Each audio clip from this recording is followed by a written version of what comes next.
ketika pintu kasih karunia, pintu rahmat masih terbuka, ketika darah masih terpercik. Karena ketika darah sudah tidak lagi terpercik, maka itu berarti adalah kursi penghakiman. Anda melihat sekarang penghakiman sedang dicurahkan atas dunia, resesi global, kelaparan, kegelisahan. Oh, 4 penghukumannya Tuhan. Lihat wabah penyakit dan lain sebagainya. Oh, brother and sister, bukan hal yang baru, sudah diajarkan, sudah dikotbahkan selama sekian tahun lamanya. Oh, haleluya. Saya hanya bisa mengucap syukur dan terima kasih. Haleluya. Dan terus berusaha untuk connect dengan surga. Keluaran pasal 1, Anda tahu bahwa kitab Keluaran adalah kitab penebusan. Dikeluarkan, eksodus, sebuah perjalanan pemanggilan keluar. Dikeluarkan dari, untuk dibawa masuk ke. Di kitab Eksodus, kitab Keluaran adalah kitab penebusan itu sendiri. Jika Anda bicara tentang penebusan, di sini kita akan melihat bagaimana Tuhan menebus umat. Praise the Lord. Menebus artinya adalah mengeluarkan mereka dari sebuah sistem, posisi di mana tidak seharusnya mereka berada. Maka mereka harus dikembalikan lagi kepada tempatnya yang semula, posisinya yang semula, supaya berkat-berkat Tuhan tercurah atas mereka. Haleluya. Berkat-berkat Tuhan, hikmat, wahyu, urapan, pengertian, hal-hal yang dari surga, itu tercurah atas mereka jika mereka berada di posisi mereka di dalam tubuh Kristus. Posisi anak-anak Allah adalah duduk di tempat-tempat di surga di dalam Kristus Yesus.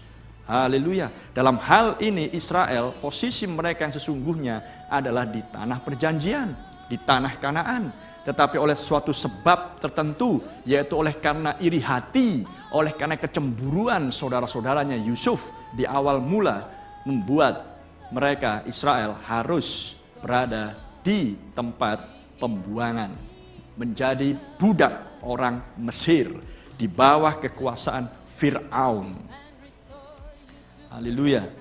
Namun tiba waktunya, apa yang sudah dijanjikan Tuhan di kitab Genesis, Kejadian pasal yang ke-15, bahwa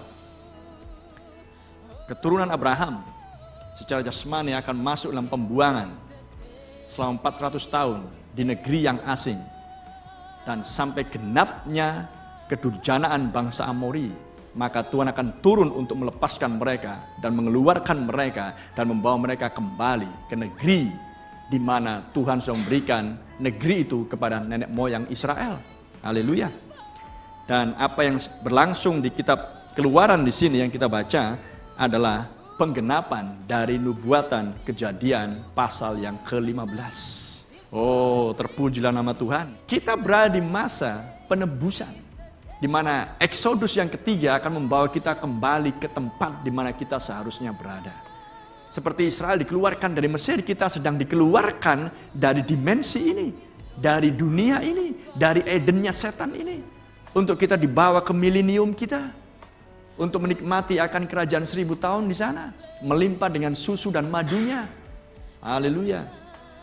Tetapi seperti yang dialami oleh Israel, semakin ditindas sesudah Musa memberitahukan Tuhan akan melepaskan kalian, justru semakin ditindas.